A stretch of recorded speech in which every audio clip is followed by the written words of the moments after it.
Welcome to the Porsche Club Insider, your one stop for all things Porsche and PCA. Here's your host, Vu Gwyn, and the Insider crew.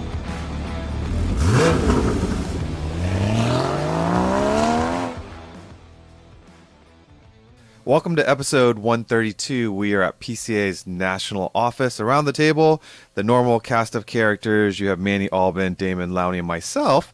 But we have Cindy Choi who's with us today. Thank you for joining us. Thanks for having me. So let's see. Last weekend was a long 3-day weekend, so hopefully we did a lot. Cindy, I know you did, and we'll talk about that. But it was also Manny's birthday weekend. One more time around the sun.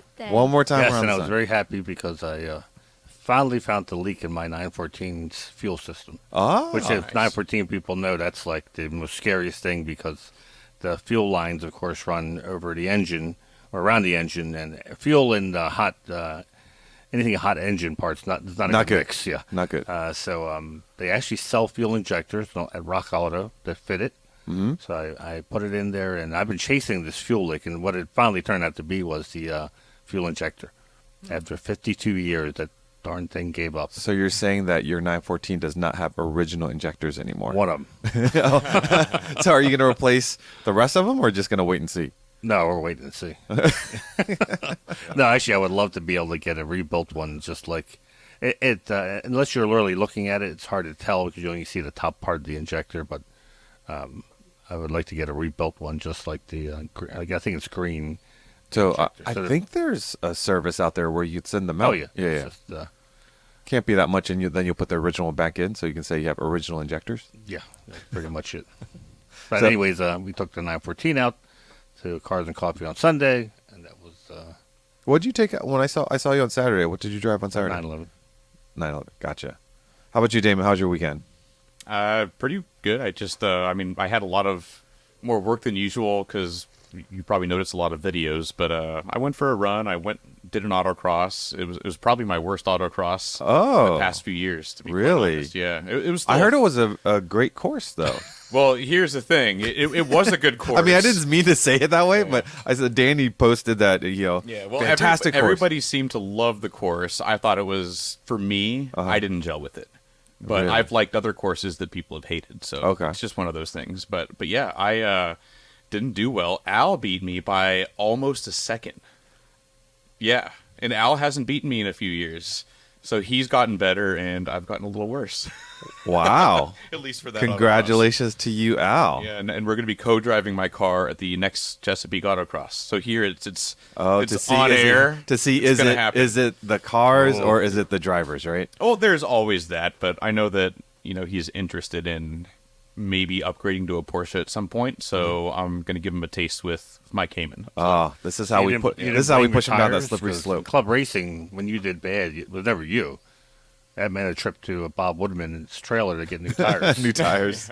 No, it was all me. I did the slalom wrong. It was a weird day. I woke up, I slept through my alarm, woke up 30 minutes after I was planning to leave for the autocross. It was just, it And was it one of put those you in a days. tailspin. Yeah, it was a tailspin sort of day. But it was a great course. Like, it definitely was. It just didn't gel with A me. lot of people. Good weather Yeah, too, right? good amount of people, great weather. It was cloudy, partly cloudy for most of the day.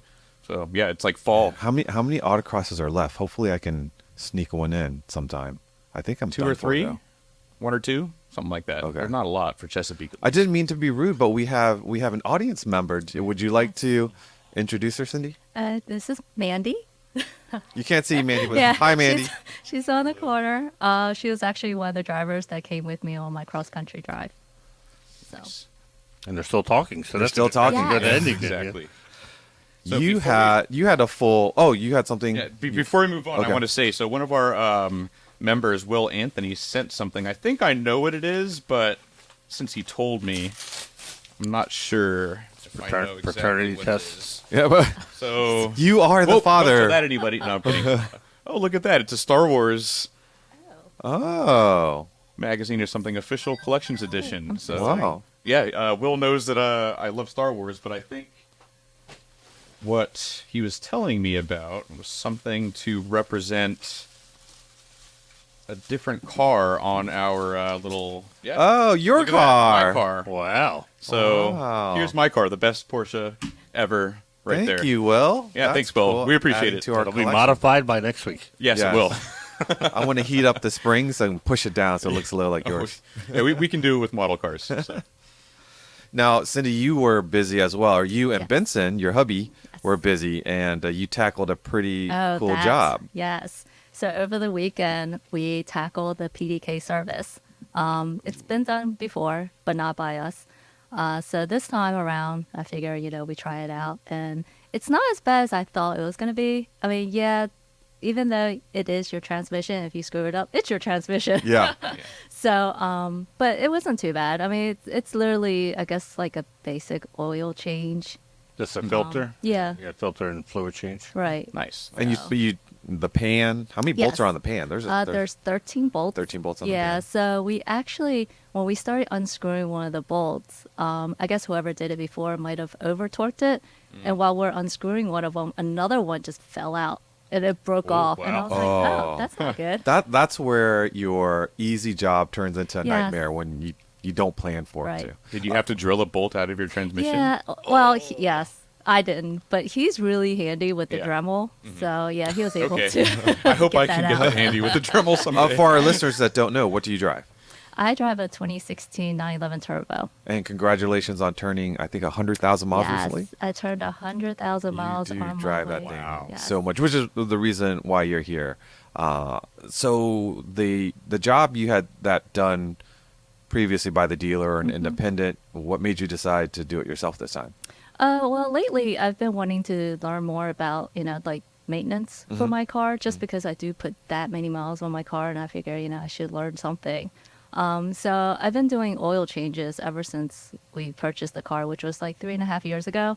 So I've done close to 75,000 miles in 3.5 years. So yeah, it's quite a bit of driving. A lot of oil changes. Yeah, so I do about 15 oil changes already. Wow. It's a lot of So, money savings. yes. That's for Yeah. sure. So It paid for the Go-Jacks that you bought. the quick jacks. Oh, Quick Jacks. Yes, Quick Jacks, the yeah. quick jacks. So my first time doing the oil change, I learned my lesson. Apparently, when I put the oil filter cap on, it wasn't seep all the way through. Oh. Yeah, and it kind of blew up.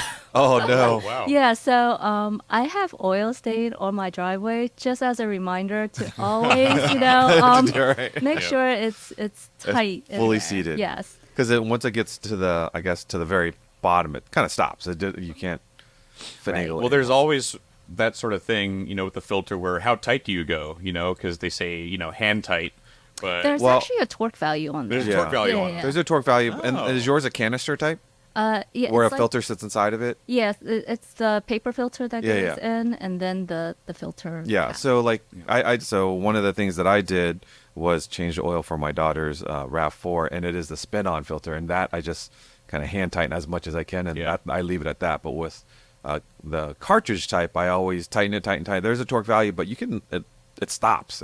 yes, It stops Yeah, once it gets yeah, to the yeah. end of the thread. And then I just go a little bit further. Right? Oh no! Whoa. When it stops, Yeah, it when it stops. stops, I just That's plastic. because it has a rubber O-ring, right. Right. So it's not really sealing it. Well, my right that way. VW TDI, it was like that. Once it stopped, it stopped. Yeah. Yeah. I guess so. Yeah. So we were talking about the air-cooled 911 in the office, and my 911 and all 911 owners, they put those oil filters in the worst possible spot inside the engine compartment, sideways.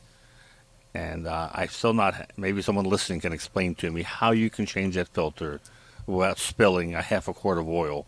I mean, I gotta just shove a bunch of rags in there in Yeah. anticipation Yep. that that is like the most un-German thing there is that not, design. It's not so bad. Like when I drain everything and I let it drain fully until it's like down to just dripping, and then I put like maybe 1 or 2 rags directly underneath of it and just kind of One or two. and just kind of slide it up against the wall, like where the filter meets the We're gonna wall. see pictures next time you do. And then when I spin it, it spills like maybe a tablespoon, and it comes out.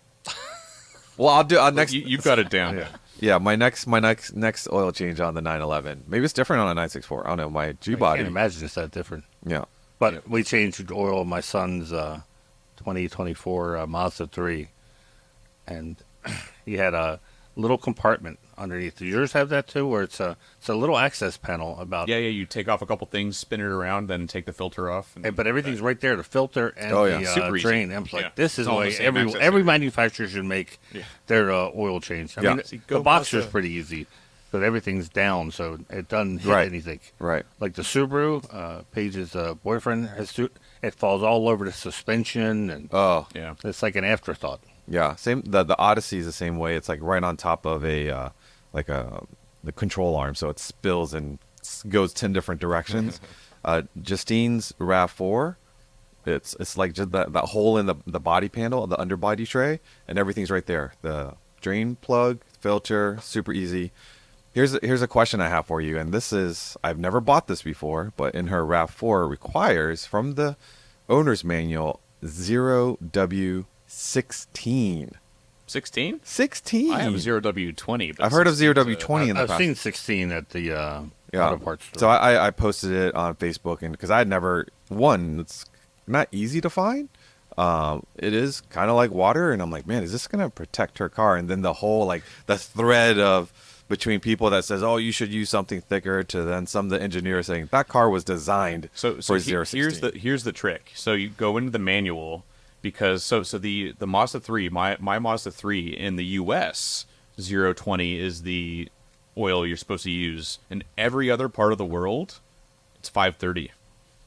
Someone did say that. Someone it's said all because find out fuel what that economy. car uses rest of world Yeah. and do that. In the manual for a car, it says 016, but in a pinch you can use 020, but it says go back to 016. Interesting. It's a Yeah. Toyota. You could put cooking oil in it. I'm just I mean, I think the biggest thing is buy a quality oil. I'll stick to 016, and then 5,000 miles. Yeah, here's where it gets Regular oil interesting. changes. I discovered that Toyota oil has a ton of moly in it, molybdenum, disulfide, right? Yeah. Most oils you buy off the shelf don't, and same with Mazda. It's on the bottle, has moly on it, but the other oils that Mazda recommends from Castrol, they don't have anywhere near the amount of moly. So when it comes to oil with that and changing from 16 to 20 or whatever, that's probably the one thing I'd pay attention to. Interesting. And that Toyota probably expects you to buy from them. And this 016 ensures that. So I made full use of the 3 days that we had, and I want to get into your story, so I'll be quick with it. So I vacuumed and washed 5 cars. I changed the oil on my daughter's RAV4. I attempted 08 Odysseys have terrible paint. They have poor primer, and the car is starting to flake. So I thought I would touch it up. So I sanded the bumper, I sanded one of the sliding doors, I sanded one of the quarter panels, all in my driveway, and proceeded to paint. And I just went and got Duplicolor matching to my car. It's a 250,000 mile car, so it was not going to be I wasn't worried about being a perfect paint job. I was really proud. Primer went on nice. The taffeta white Duplicolor went on very good. And then here's the insider tip for you. Do not buy the Duplicolor clear to clear your work. Because after I did all that, my first spray of clear, guess what color the clear came out? Yellow. What the frick? I'm like, all this work, and I spray, and it just turned my work to yellow. So now I had to wait for that to dry, and then I sand everything back down. Use clear on Duplicolor? I thought that was had it already. It's like a 2-part system. They tell you it's a 2-part system, or you assume Is it it's dry a clear? 2-part system? Well, I mean, it's I know what they do new, but Duplicolor isn't necessarily the same thing. it the it color was may very be the dull. same. Otherwise, Was So, it? Yeah, yeah. So- Anyways, so after we did everything, I actually had automotive, there's a scratch repair company online that you can buy stuff, they make great stuff. I actually had clear, and I was like, I have clear. So I went over it with that clear. Perfect match, and I even wet sanded it and buffed it. You cannot tell other than my paint looks newer compared to the original paint. I was so And why were you extremely painting excited. it in the first place? Because the base coat on these cars just degrade, and the the top coat, the white, just You're not embracing driving a piece of crap. No. I want my car to look So good. you should do. No. Because you can park it anywhere you want. No, it's still, People don't park next to you I because can they still know park it you don't care anywhere, about your but it's car. going to look good. What am I going to being do parked Labor everywhere. Day weekend? Am I going to have some fun, or am I going to paint a 300,000-mile Toyota? I want Minivan, a minivan. Honda. I'm going to paint the Honda because if it's sitting in front of my house, it cannot have little splotches of paint falling I would off have the that van. car looking like a homeless person. No. So I'm like ecstatic. Paint looks good, nice and glossy and everything. So now it's time to pull the all the I use kitchen bags and painter's tape and stuff like that. So I did the driver's side, pulled it off, looks beautiful. Did the bumper, pulled it off, looks beautiful. I Did pulled. your neighbors pull all their cars in the garage? Yeah. I pulled all the masking around the sliding door on the passenger side. Freaking frick. Pulled the paint off the top of the car. The painter's tape. Yeah. I'll throw up some pictures for you. So now instead of having a blotchy top of the side door, now I've got two big blotches on the roof of my Odyssey. So now I got to do the hood. The roof. The place that no one looks or cares. No, it's obvious. It's yeah. And Anyways, Boo is moving to Dundalk in a couple months. yeah. to So I'm. in a front yard, live it up. So, anyways, I'll keep you posted on the progress. But it looks good. The parts where I painted looks really, really good. And so I have some show and tell. And this is, if you have a Durametric or if you have a Porsche and you want a pretty fulsome diagnostic system, buy a Durametric. It's money well spent if you're a DIYer. But I had my my BMW 5 Series recently. I was driving along and check engine light goes on. And it says check engine. It's like literally flashing, and the car is just like, Well, you got to remember, this car has already about 15 lights that come on every time you turn it on. Yeah. So it's not like the first time he's had a light come on this But car. I've never had one of the lights communicate to No, me. that's beep. Like, go home, go home, go home. So I'm like, oh, crap. I'm like, oh, it's running really rough. And I felt like maybe, yeah, I limped it home. I have this. It's made by, I got it off of Amazon. I think it's, Foxwell? No, it's on not. sale. It looks like on sale. looks like a Foxwell knockoff. Yeah. OBD2, plug it in, run a scan, misfire in cylinder 5. So I'm like, what are the odds that it's just simply a coil pack? So I pulled the coil pack, and I think my uncle put it in before I had the car. Yeah, no name. It says made in China, no name coil pack. So I went and got a coil pack from the local hardware store, auto parts store, threw it on, smooth as butter. Was that also no name, or did you get a? Well, I got a premium. I didn't get like a Bosch or a Auto Sports Store Premium. Yeah. I got a premium one just because I was like, let's make sure it works, and if that fixes it, then I'll buy better coil packs. So how much was this? I think that was only like $30, if that. So a Foxwell is like $30. Oh, I don't know. They Funny are? part. I thought they Is were a lot Ansel more. a big brand? I don't know, Never heard but of it's them. really easy to use. Yeah. You put it into your OB2 sensor. You hit scan. It tells you the codes. It tells you what the code means. Yeah. And after I put in the new coil pack, I ran my codes again, cleared everything. Yeah, all set. Honestly, this is something, one of these small, cheap scanners is something you should have on any road trip, really. I would probably And that's recommend. why I brought it, because it's going to lead into your adventure. Is I always pack a impact, I always pack a jump box, and I will always bring that What's the impact for? in case I have to change a tire on the side of So the you're road. assuming the car is going to have a tire to change. I always, if I have a spare, yes, yeah. Does your car have a spare tire? No, but I did carry all of that, and also one of those mobile jacks that you see at the racetracks. Yeah. The lighter Yeah, aluminum the light ones. Yeah, and it fits right. In I the do front. that too. So for me, it's more if I can't, I guess, repair or plug in whatever is in the tire at a weird angle, I can remove the tire and then, actually plug it in that way. Gotcha.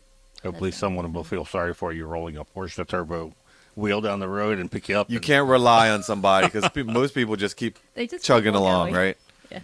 Well, that's why you're here, and we want to hear about your adventure, because honestly, I live vicariously through your eyes. Not only are you driving some incredible roads, great distances, but you're also like an extreme sport person too, with your bike adventures Yes. and all that. But how'd you get into Porsches? Well, in 2017, I think, Benson and I, we were at the DC Auto Show. And, we just never thought Porsche would be in our radar, to afford.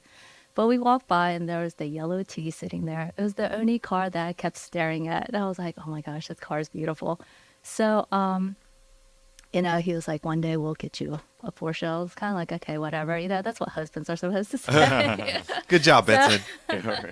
So, a year later, he actually a year later in 2018, I started looking for a family sedan. I was driving big SUVs and my kids were getting bigger and I didn't really need that much room. So I saw a Panamera drive by. It was the 2018, so it's a new body shape. And I was like, wow, that's really pretty, And so we ended up going to a Porsche dealership and I test drove it. I was like, wow, this is a really nice family sedan. So I ended up getting that, and that was my first Porsche ever. Oh.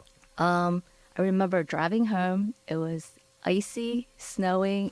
I'm going like 10 miles per hour, going, oh my gosh, I'm driving a Porsche, and this is my first time. So was it a Panamera 4, Panamera? It was the Panamera 4. Nice. So at least it was, all-wheel drive. Sure-footed. But still, I mean, it's rain, ice, and it's a brand new car. Yeah. You're like, I don't want to crash this All-wheel car. drive doesn't help when you're braking, right? Exactly. Right. Still slides.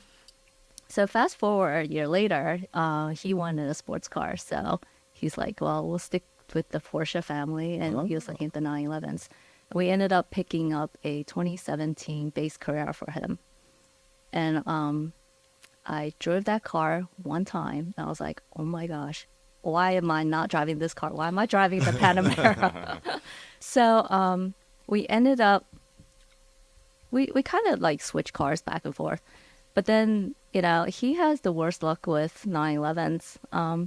People tend to just hit him. I don't know, out of nowhere. Every time I see Benson, he's like, yeah, someone just hit me. Yes. So he has gone through 3 911s. 2 of them have been hit. It wasn't his fault. But so back to the silver one, which was his first 911. We ended up trading that in because someone sideswiped him. And it was pretty much, it wasn't total, but it wasn't the same anymore. Yeah. So he ended up trading it in, and he got the yellow 911T. The And I one was that like, you were... Yes, the What? one that I wanted. It's for you, honey. Right. So, so of course, I think I was the one driving that car mainly, and I felt kind of bad because, it was technically his car. So, a year later, I was kind of like, all right, let me keep the Panamera and let me look for like a 997.2, but I wanted a manual.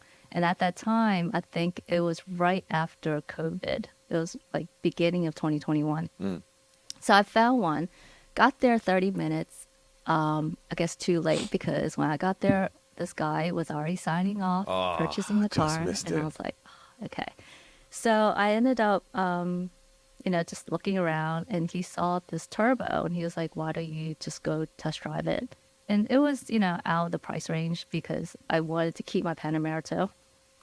That was the worst thing that happened. Went there, test drove it. I was like, here's He knew my exactly. keys. He knew exactly what he was doing. Right. Yeah. I was like, here's my Panamera. I'll just take this car. Yeah. Yeah. And it was just something about that car besides it being, like fast, and the handling was just amazing. And, I was used to the bass and the T, so the power on the turbo was just another level. Yeah. And so, like, we picked up the car, and from there on, I just started Googling, like Porsche Club, and that's how I found the PCA, and, just started getting more involved with them. So you actually Googled. Yes, Porsche Club to see I their- actually Googled Wow, Porsche don't tell Club. Jim, right? Yeah, there you go. Got another That's Google why we referral. invest in digital. Now, were you a car person growing up? Did you have other cool cars? Or? I guess I was, just because my dad was really into cars. He Okay. loved fixing cars. I think the only car that I really wish I had kept was probably my Nissan 240SX. That would have been a really fun they're all drift drift car. cars now. Yes, Yeah. it would have Yeah, been you'll a never fun find drift it. car. Yeah. It's drifting somewhere. Yes, yes. Yeah. So, but I think that was one of my favorite cars. And another one was probably my Jeep Rubicon. I Okay. used to go off-roading a lot. Yeah. So That ties in with your crazy Yes. cycling that you do. yes. She doesn't just do like the trails like I do and like Downhill? roads. She does these like backwoods, like jumping over logs and Yep. yeah, crazy stuff. Not so much anymore now that I'm a little older. As of 6 months ago, she was still on these crazy trails. Yeah. So one day I'm gonna get you out there on the trail. No, I'm on blood thinners, so I need to be upright. Well, that's quite an excuse. I thought you were going to say I'm 50 now, so Oh, I'm not 50 yet, sir. I am still mid 40s. But Good. that's where I just came from. I just came just to remind you all, if you're not feeling good, make sure to get yourself checked out. I just got signed off to do my bike ride. In 2 weeks, we're going to be biking from Buffalo, New York to Albany, New York. on a 2% grade. 2% grade for 370 miles. I saw you have a Porsche bike. All of us do. So everyone that's on this ride, we're all riding Porsche bikes. Are you on the e-bike or Nope. is it on the regular? I'm no, I love how the assumption went right to the electric bike. Are you actually pedaling? really, Cindy? I have an e-bike, so Wow. I was going to say we should have She- filmed that. But No, I'll be pedaling a single suspension Porsche bike that's 20 years old.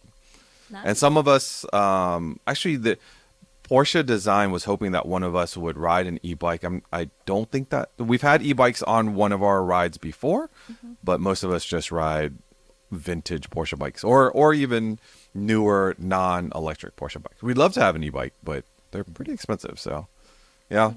Yep. So you've done lots of rallying as well. You volunteered for the Potomac region. You kind of jumped in with 2 feet. So you want to talk a little bit about that? yeah. So when I purchased the 911 Turbo, I did autocross and I did the HPD. I think that's Yep. what it is. Yeah. I had a lot of fun. I did a couple of rallies that were not PCA related, and I just fell in love with the rallies. I ended up going to a rally in Tennessee with the 911, and that's when I realized this car was awesome for road trips. Oh yeah. I mean, for sure. I was like, it's comfortable, and whenever there's back roads, mountain roads, I mean, I have the vehicle to have fun with it. Yeah. Too. So it was just great. So when PCA Potomac, I guess, were asking for volunteers for their rally program, they were, I guess, restarting it. I figure, this would be a great time to get involved and help out. Well, I got a little more involved than I was expecting. It was me and another person that were kind of thrown in to become chairs of rally. Yeah. Both of us knew nothing about running a rally or anything like that. So it was a lot of, like learning as we go. It's a lot of work, I think- too. Yes. it's Yeah. A lot of work. time. And what kind of rallies were these? I think Potomac, did they do time, speed, distance? Or Yes. So we did the time, speed, distance too. There was a app that Ricta? we used. Yes. Yeah. Yes. And so we didn't really need anybody at a specific location. Checkpoint. Yeah. So it was kind of nice that. But you just still had got to it. set up the rally, though. Yes. You still have That's to a set lot up. of work. Yes. Yeah. It's not like doing a tour where you find some cool roads and then you here you got to. Whole point of a TSD rally is you've got to get to the checkpoint in a certain amount of time, Yes. where you have points deducted if you're too early or too late, Right. and you're actually doing averaging miles per hour between checkpoints. I mean, it's a lot of And work. as rally master, you set the base, don't you? Like you set the in and out times, the ideal in and out times. It's to me, it's so hard that I only volunteered to help at the checkpoints. I was the person with the, like the sign holder in construction zones. That's what I said. Stop Give me the here. most menial job you have. And they said, just point people into the checkpoint. I said, I Give can him a point. job he can't mess up. That's what I said. No, the TSD rally is hard to put on. Oh, and, that's serious. yeah, It's not my world. that's when I heard rally. I'm like, rally or tour? Because Yeah. rally is very hard to do. Mm-hmm. Yeah. So I mean, we did I think like 1 or 2 TSD because it was so much involved. But majority of our rallies were gimmick rallies, so they were more like scavenger hunt. Yeah, way more popular too. Right. Yeah. A little more fun for kids, I guess, for the family. Yeah. So, but I mean, that still took a lot of time because we had to run the route several times. You have one road closure and your whole rally is thrown into a tizzy. Yeah. So let's talk about what you've done that I really want to do. I've only done half. I think my longest drive has been Utah back to Maryland. I did it twice. Unfortunately, I just did it in a Chrysler Pacifica, but it was still kind of cool. I would love to do a sports car and go coast to coast. And you've done it twice or 3 times? Well, the first time last year I did to Moab Okay. and then back. And then this year it was to Chicago all the way to Santa Monica to do the full Route 66. Yeah. And then up Pacific Coast Highway and then back. So yes, that was a very Nice. long drive. It was Yeah. about 8,000 miles in 14 days. Yeah. And you're in the car. Was Mandy with you in the car, or No, were you? she has her own car. She has the Cayman S, or the Cayman. It's the Miami Blue, so you can't miss her car. And so you guys are driving together, or this most recent one you drove together in separate cars? Yes, That and we makes had sense. one more person, so there's And actually another 3 person. cars. Okay. Yeah. But your first trip, that was by yourself? It was by well, it was with a friend. She came along with me, but it was just one car One car. Oh, okay, gotcha. with my mountain bike on top. Yeah. Yes. So what makes you That's better than decide? a spare tire. Yeah, right? Don't need a spare tire. At least you can bike to. You need to have someone to talk to while you're sitting on the curb, because you'd have to wait for like AAA or something to get you out of that first trip where you got the flat tire. Yeah, so what happened was my stay was in Breckenridge. I have a friend who lives there. So I left my roof rack and my mountain bike at her place. And then we drove from Breckenridge to Moab. And of course, when you see the Utah sign, you want to pull over, take photos. I think that's where I picked up whatever. It wasn't a nail. It was like a large metal fragment.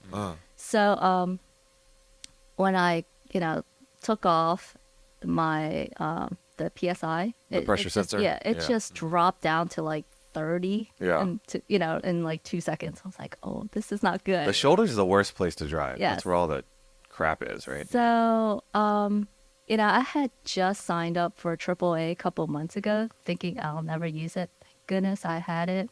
And thank goodness I had signal too, because we were really yeah. out in nowhere. And the guy came, and my friend kept telling me, make sure he brings a flatbed. I was like, oh, yeah, that's true. Yeah. So he came out. I had the tire kit repair, but I wasn't familiar in really using it. And plus, I didn't have the power tools to really pull anything out or drill anything in. Yeah. So the guy, he was like, I can tow you somewhere. He towed me out to Moab. And yeah, I told him I had this tire kit tool. He was like, well, technically, I'm not supposed to, fix tires. But we had told him this is a true story. We were going there to see the sunset arches. And I guess he felt bad for us. So he was like, okay, I will fix it, but you can't tell anybody. I was like, yeah, I won't say anything. No one's listening to this podcast. Yeah.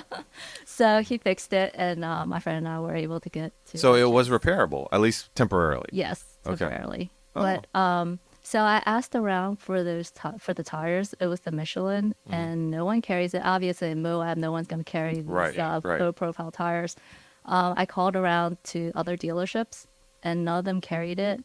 They were like, we can get it in a day or two. Yeah. I don't have that time, so I literally drove back with just the plug. The rest of the trip. Oh wow! Yeah, so so- that's a testimony for Yes. a good plug. I mean, it's good that you didn't ruin the tire, because a lot of people, especially on those low-profile tires, you can ride, and without the sensor, you may not realize you have a flat tire until Yeah. it's too late. Right. Or luckily the cut wasn't on the sidewall Yeah. or something like Right. Yep. that. So how do you pick your destinations? Like on our route. No, As just far as- so. Was there like a window of time in the year you're like, okay, I'm going to do a road trip, and then this is where I want to go, and Well, how's your planning start for all that? as far as last year, it was because my friend, the one that owns a place in Breckenridge, I literally just went because she was going, and she's one of my big mountain bike friends. Okay. So I just followed her over there, and knowing that Arches was so close, I figured I'd just go and check it out. So, but yeah. So, just I want to go. I'll Yeah, hop in pretty the car much. and go. Okay, Because that's this is the person I am. When I Sort of. That's how I am. I don't plan anything. Oh my Yeah, gosh, so- I'm just talking about my bike trip that I've been planning for the past 6 months and packing and Well, this was my first year in college. Midnight, my friend's like, hey, I'm bored. You want to go somewhere? Sure. She was like, you want to go up to Toronto? Like, okay. Let me go From find here? Yeah. I was like, let me Okay. go find my passport. So we literally just got up and left and went to Toronto in the middle of the night. She sort of has the, like Mr. Sass, Rob Sass, our Panorama editor. He has no problems getting into car, regardless of condition of car, Yeah. and just goes. It's called ignorance is bliss. I guess. And I'm a big believer in that. Don't kinda tell me nice. what could go wrong. That's kind of nice. I look to find out afterwards, but yeah. And you're obviously you're driving in a much newer car. Like my Oklahoma to Maryland trip in my 914 was pretty stressful because it was an older car and I had no modern conveniences. Right. Coming back from Utah and Modern conveniences like brakes. yeah, yeah, I had 3 of the 4 brakes. But a newer car, like when I did the Utah back to Maryland in the Pacifica, that was pretty worry-free. You just figured it's a newer car and everything just kind of works. And your car is the same way, but you have power, you have fun. And Right. is there, what were the essentials? You mentioned you brought the lightweight jack, Oh, you brought some tools. Yeah, so I had the lightweight jack. I had the impact wrench. These were all the cordless. Cordless, ones. yeah. So I had the impact wrench. I had 2 other drills just in case. A plug kit. A plug kit, and I had that tire sealant, but I'm Oh, not yeah. big on wanting to use that. So Yeah, I just tire had it sealant just- is controversial in the sense where it may or may not seal up a plug, but it will definitely mess up your tire pressure sensor. So Oh, that's okay. the Yeah. trade-off. So if you're going in a group of people, do you all say, well, I'll take the jack, you take this thing, you bring this thing, so you're not all bringing, each one of you is bringing a jack? I don't think we actually really talked about it. Yeah, like Ma- I had the compressor too. I just carried everything you could think of. So Mandy, were you just like, she's gonna have everything? I just need to bring change of clothes. I'll bring snacks. I'll bring snacks. You know what? You make fun of that. Last time, my last trip to Tennessee, a friend of mine, his coolant level was below minimum. He kept asking me, "What's your temperature rating?" Yeah. And I was like, telling him, and he's like, "Mine's kind of high." And I was like, "Have you checked your coolant?" It's like, "No." It's like, "Okay, maybe we should check your coolant." Cool. Yeah.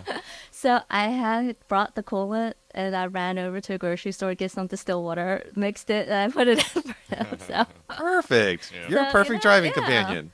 So I had extra oil. It was just making sure everything was prepared. And And what how I did with my trip is I brought an oil change kit. I brought a wheel and an old autocross tire. I knew I was going to be You throwing brought a away. whole oil change kit with you? Yeah, I changed the oil in San Diego at my uncle's house. I thought about that too, but I was like, how am I going to lift my car leveled?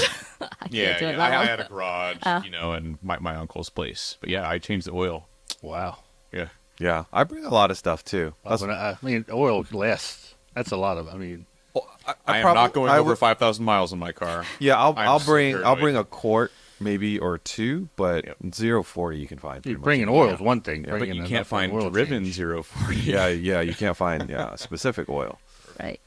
I've subscribed to the philosophy of bring the parts, even if you can't do it. If you have the parts, any mechanic worth their salt is going to be able to do it. Yeah. So, meaning belts, the things that, like my trailer, I would bring a whole bearing set. Smart. And carrier, because I had my friend blow his out, and we couldn't get a new bearing. We couldn't find a bearing to save our lives, and we knew how to do it, just didn't have the part. So after that, I carried a whole assembly, and then when I would tell my friends about it, they would go out and do the same thing. They were like, "Oh, I never thought about that," but yeah, I'm going to keep in the bag all the parts I need to replace the bearing because trailer bearings go out. Yeah. One of the things I noticed traveling back from Utah in our nondescript Chrysler Pacifica was there were very few sports cars on the highway. So I've got to imagine between your turbo and your bright blue Cayman, people obviously notice you on the Yeah, roads. especially on Route 66. Yeah. Going through a lot of these small towns, a lot of people did kind of stare. We got a lot of people taking photos. And I was Yeah? like, okay, sure. Superstars. Yeah, right. But yeah, it was rare to see a sports car.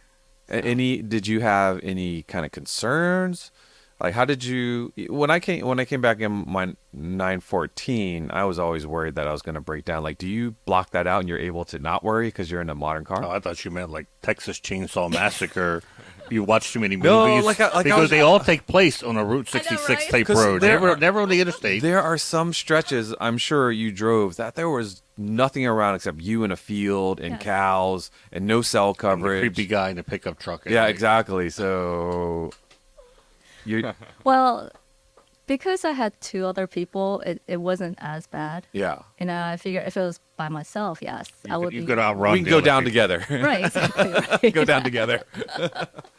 I agree with you. I think having even just one person with you makes a huge difference Right. because I was so stressed coming back from Oklahoma by myself and thinking, this is 30-some-year-old wiring in a car that is kind of rickety and yeah, that was stressful. Halfway through the trip, I was like, I should have just shipped it. I should have just shipped it. That would have been worth more than the car was. Okay, moving on. No other significant issues with any of the cars, not only your cars, but with the folks that rode with you? No, we didn't have any. You are all in besides, modern Porsches, right? Yes. Okay. The only issue was me coming back in Colorado. I had a really bad rock chip that cracked my windshield. I saw that. Yes. And I saw you were trying to kind of save it from spreading. Yes, which I Googled again on hacking on like windshield cracks. And I have to say, super glue and packaging tape, it does work. It does work. Ah, It works. okay. So And then we had a little conversation because you're like, now I obviously need to replace it. What did you decide? yes, OEM. OEM's the way to Yeah. go. Absolutely. Yeah. So I made sure that it was the OEM windshield. And it wasn't any more than if they would have put just, I guess, any generic windshield in there. Can I ask, was it expensive? I went through insurance. Through insurance. Okay. Yeah. So it's whatever my deductible is that I had to pay. Okay, that's not so bad. That was it. Yeah, because when you told me about it, I was thinking, would it have been financially better to get some sort of windshield, the film, to protect it, or if your insurance covers it, maybe it's kind of roll the dice. Yeah, so my insurance covered it because it is considered, the Comprehensive. Right. Yeah. Okay. So, and the company that I went through, they're one of their premier, I guess, vendors through the insurance company. So they just, they were okay with whatever price that they were charging. You talked about AAA signing up and it helping you out. It definitely helped me out when Yes. one of the trips we came back on Justine's MDX, and luckily it failed in the parking lot, but they came and hauled it to the different shop to take care of the issues. Any other tips you want to share with our listeners if they're considering a long haul drive like this? Definitely get the AAA or anything similar to it. Get Or- the premium one. Yes, the I premium actually one. did the premium. Yeah, So it gives and Haggerty you... offers like a service as well. I was wondering, I wonder if you can get both. Just all right. Well, I'll get 200 300 think- miles yeah. at AAA, Right. and then Haggerty, I think, said 400 miles. Really? So you could almost get halfway, Yeah. at least across some states. I'd hate to be that tow truck driver. Hey, they get paid. They Yeah, get they paid, get but paid, man, They get that's paid, a long yeah. trip home. Another tip is I feel like everyone should learn how to or know how to fix a flat. That's a big, Yeah. big thing. I actually hold a little class with the kids and then some folks in my circle that don't know how to do stuff. That once a year they come over and we show them where the spare tire is if they have one. One, make sure that they keep air in it and keep it maintained, and then show them how to do it. But they may or may not have the strength to do it, but at least they should know how. So if someone Right. offers to help, then they know what to do. Right. Yeah. Well, last year after my trip from Utah, Benson made me plug several, I guess, holes that he drilled into an old tire that Yeah. we have. And he's like, just fix them all. Oh, that's okay. good practice. So he made me do it a couple weeks prior to the trip too. So Yeah. And I think bringing an impact sounds like overkill, but the reason why I pack it is when you're on the side of the road and with a torque wrench and struggling and jumping on it, an impact, you just zip, zip, zip, zip, zip, Yep. and you're done so quickly. I had to change the tire on the Odyssey on 29, and I had my impact with me, and yeah, it Oh, doesn't it's take super- it doesn't take not long at all, yeah. especially if you have a spare. Yeah. Right. then you get back on the road and get to a safer location. Yeah. How about accommodations? You didn't have a rooftop tent or anything? How did you No, plan but- where you were staying? Actually, I wouldn't mind getting one. Are you gonna do one of I those? would like to, but you know, Really? Benson's like, no, you're not camping by yourself. Like, okay. So, Yeah. but no, we actually, I don't think we made reservation in far advance, which don't do that.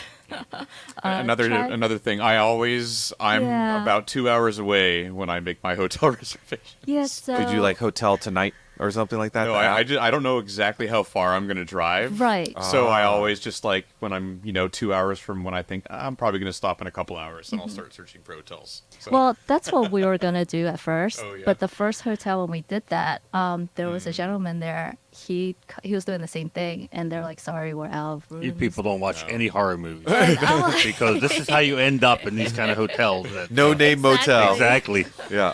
so, So- Nothing from Psycho. I mean, yeah, so I highly suggest making the reservation a good, at least a week in advance. So that's how when I did it, I knew exactly. It actually gave me like okay, I got to be from here to here, and this is how many hours I'll take and whatnot. So it gave me a goal, if you will, for Right, the day. exactly. And it forced me not to extend myself because I'd say, okay, well, I got here like an hour and a half earlier than I thought, but I'm going to relax, and I'll be able to start fresher the next day.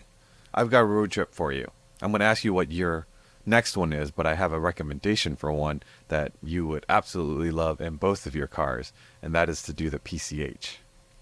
Have you done the PCH at Pacific Coast Highway? I think you I said did you did part of that. it. You did part of it. yeah, Okay. so what happened was when we did the Route 66, we kind of got off as we got closer to California. Ah, okay. And because I was told I need to drive on Angeles Crest Highway. Oh, yes, I was like, of course. okay, Yep, I'll go on there. for sure. And so we did that. And then when we got to Santa Monica towards the end of Route 66, I wanted to do the Pacific Coast Highway where Big Sur is Yep. in Monterey.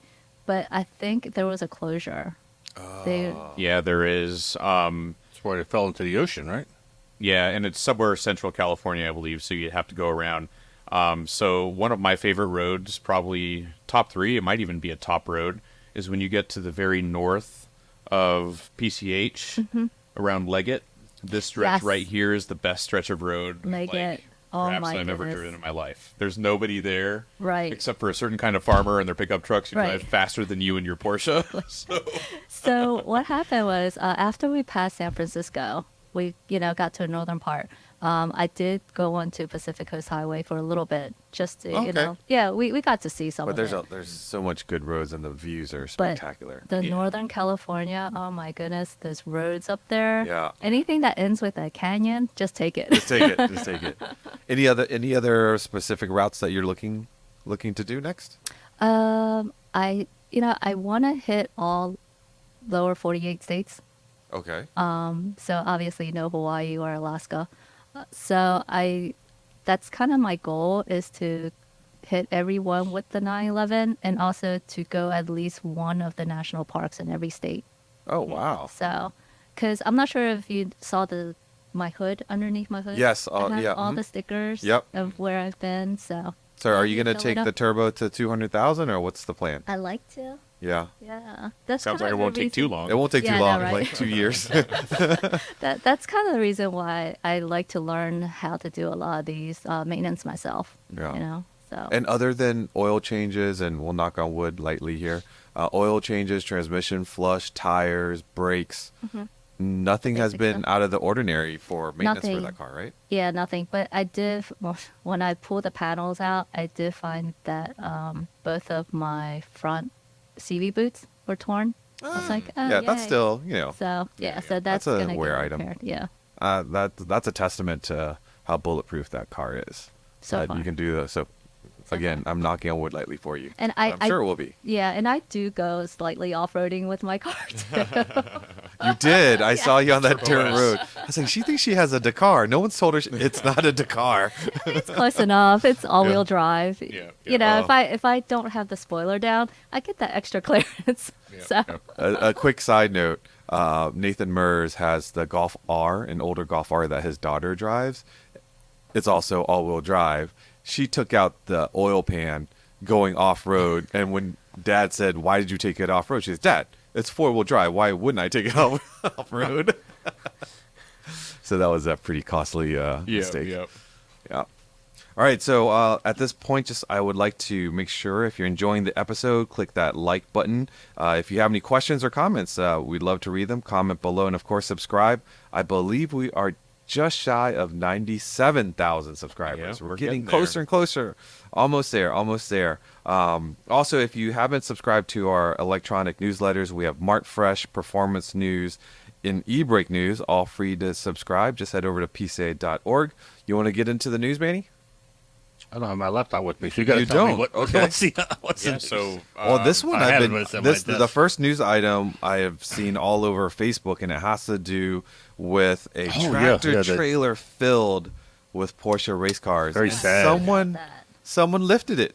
And they found the tractor part, but the trailer's still missing. yeah.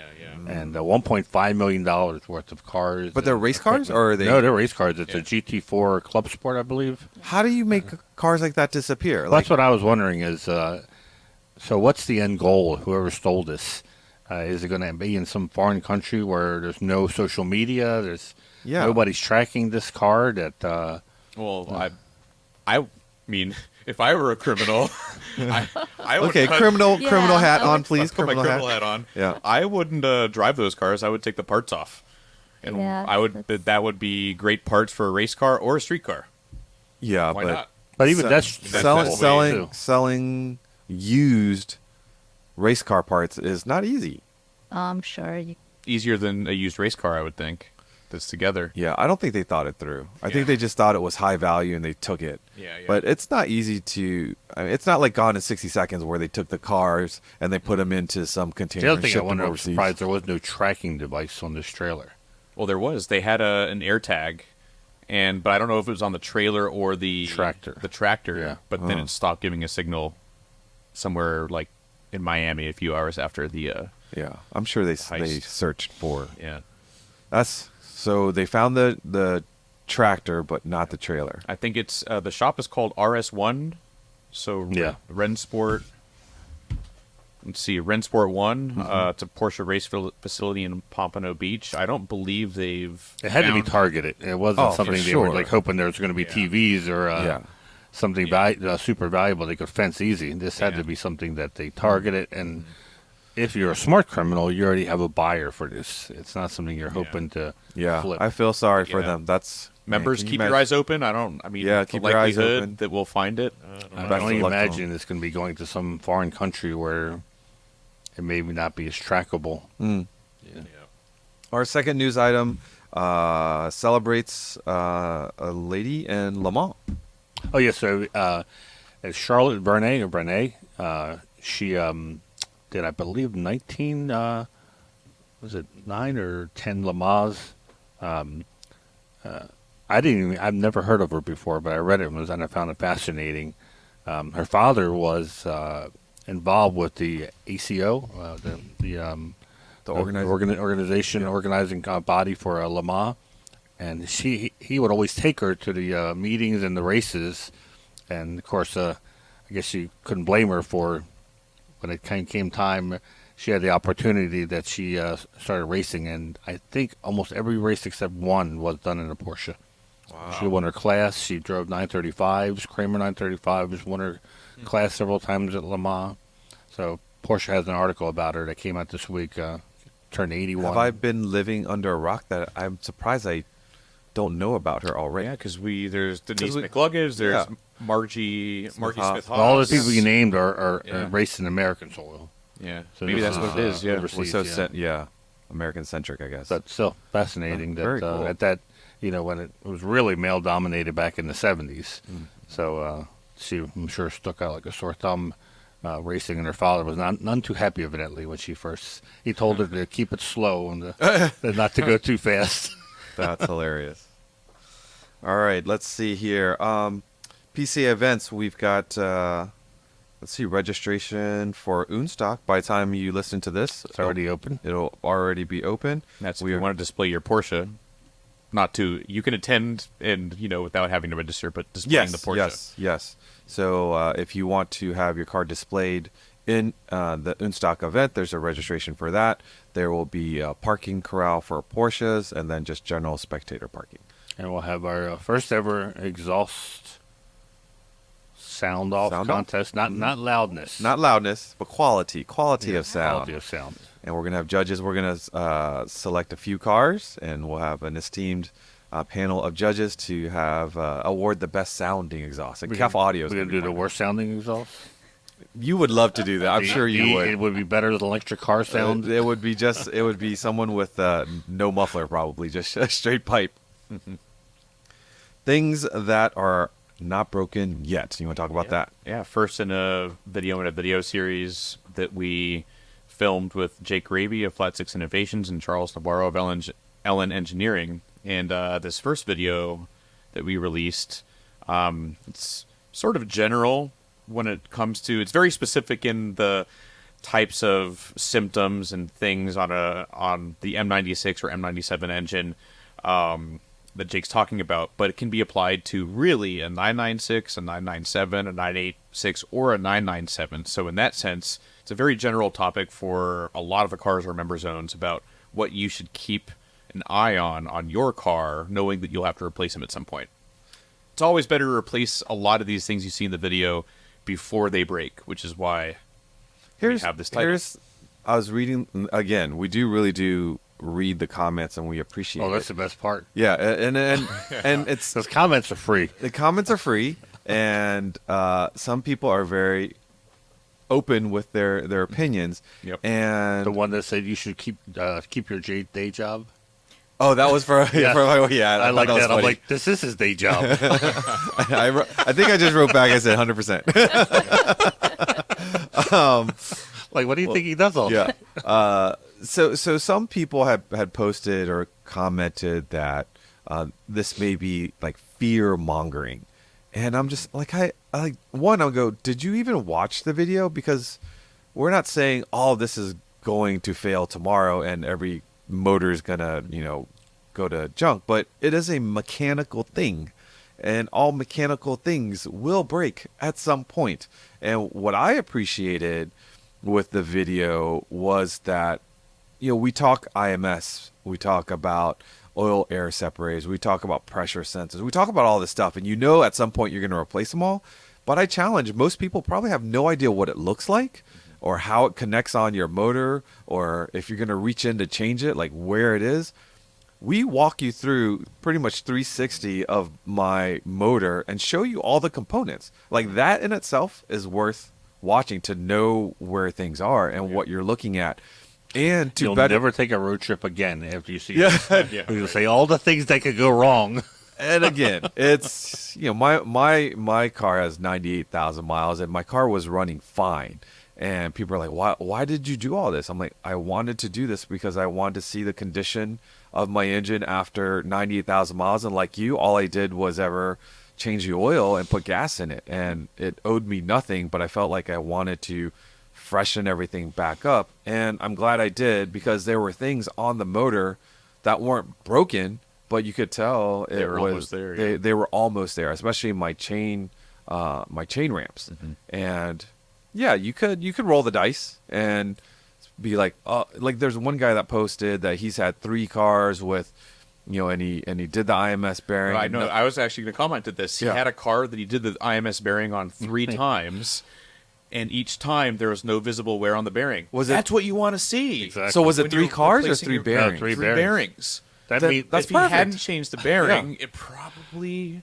Well, maybe here's the not. thing: is I took my bearing out, and I have a double row, which is low incidence. And again, if you're comfortable, it's just like, Cindy, you're okay hopping in a car and driving and not really worrying so much as maybe comparative to me. I hop in, I think about, I listen to everything, I'm looking at the roads, and that's just the way I am, right? So some people, as Manny also said, ignorance is bliss, that they can, if things are running fine, that they don't stress about it. But I'm always in like the preventative mode. Well, I pulled my dual row bearing out of my 99. I did it in, I think, 08 or 09. And guess It was what? pitted. When I pulled the seal, my bearings were pitted. Yep. Was it functioning? Absolutely. Did it throw anything into my engine at that point? No, but I'm glad I did it. I put in, at that time, an aftermarket LN bearing, which was really the only one that was kind of available at that time. That was still a 50,000 mile or 5 year But thing. but when I did it, I think I did it thinking it was like a forever You solution. know what? They probably updated their processes. And Yeah. Back then it was just like, you want to put this in and then forget about it. But the more and more time has gone and, I guess whatever data they have, that still was not the final. So I pulled this one out and I put the IMS solution in. Again, it's, as you said, that guy pulled it out 3 times and it was clean. That's what you want. Yeah, you don't want to see a pitted bearing. It's like when saying, you're I replacing changed it. my oil, but there's no rod bearing material in it. Yeah. Why am I changing oil, right? Yeah. Exactly. You do that. And it made me appreciate what mechanics do day in and day out, because we were doing this leisurely. We were doing this without a customer breathing down our neck and no particular time pressure. And it was tough. Like, I was sweating doing every little thing because, again, I worry. But I was worried at one little thing that I forgot, or if I over-torqued or under-torqued, or if I didn't put enough sealant, or I put too much sealant. Like, every step of the way, I was like, man, I could really mess this up if I don't do it right. And that was like the whole time. The whole time working on the engine. And finally, we put it all back together. And I'm like, please, please, please, please. And I have this thing where, I don't know why, but I always have to do things twice. A perfect example is painting the Honda Odyssey, that now I have to do it again because the masking tape pulled the paint around what I was painting. I always have to do things twice. So that's what I was fearing so much when I put the 996 back together. And thankfully, again, knock on wood, it's running beautifully, smooth, and I took it to Cars and Coffee. But yeah, this video... You drive with the radio down still? Oh, yeah. Listening for... I do. Well, right now I'm still listening to everything and watching temperatures and all that. But this video opens your eyes to all this. And one person said, oh, you could have just given me a list of 5 things. I didn't need to watch all this. Sure. If you want to read Cliff Notes, go read Cliff Notes. You probably already read the list before, but we haven't seen what the list actually is. But yeah, again, I can say IMS bearing, or I can say AOS separator, but do you really know where it is, or do you know really how hard it is to get to when it's in the car? I'm actually going to be attempting that this fall. Which AOS? one? The AOS? Mm-hmm. What car? For mine. For the turbo? The new one? Oh, interesting. Yeah, so I was told that you should go in and swap it out for the newer part. Yeah. I was like, okay. So I was reading especially at up on what it has 100,000 to miles. do. It's the original AOS? Yes. Yeah. And if you watch the video, there are some, I would say tests, but there's a way for you to see if there's any issues with your current one that's in the car. And so we have 3 more videos, at least coming 3 more. Removing the parts and what we see when we remove parts from the engine, installing them, and then some tips of reinstalling the engine transmission back into the car. Not a full how-to, but if you have Pelican parts, removal, engine transmission removal, and assembly, or an installation article, you can follow our guide, I guess, for lack of a better word, and get some nice, useful tips and tricks.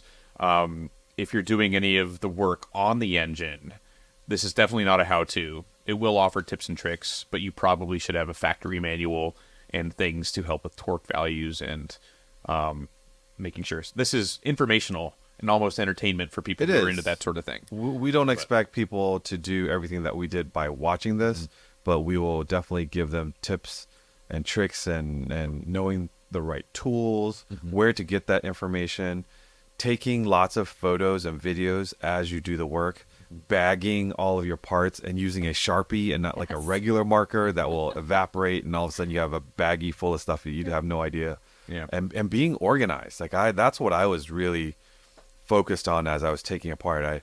I forget what video I saw, but the guy was like, oh, when you work on your car, you want to create a party train. I'm like, what's a party train?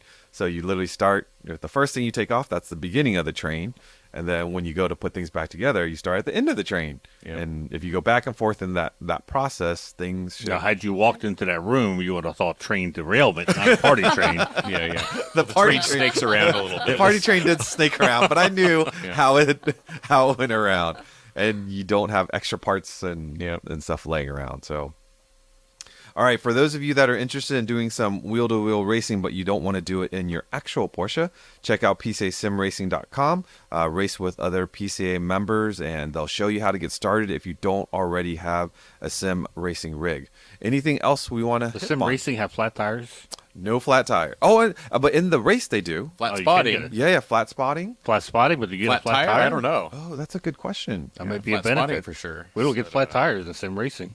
For those of you that sim race, please let us know. Do you get flat tires? You can get into accidents, which probably cause a flat tire. You flat spot tires. Yeah. Yeah. Okay. Anything else? Cindy, thank you for joining us. Well, thanks for having me. All right. Thank you for listening. If you aren't currently a PCA member and own a Porsche, what are you waiting for? Have your VIN handy. Head over to PCA.org. If you don't currently own a Porsche, you can do what Cindy did and maybe visit a dealership and go home with one. Or you can join the test drive program where PCA will unlock some resources for you and help you find that special Porsche for your driveway or garage. Remember to follow our podcast Instagram page, behind the scenes photos, videos, Porsche Club Insider, all one word. Send us a message at podcast@pca.org. I will also say, if you want PCA Insider swag, head over to the PCA web store. We've got cups, mugs, and shirts. And if you would like a PCA Insider decal, just send us a note at podcast@pca.org. Until next time, stay safe, and we'll catch you down the road.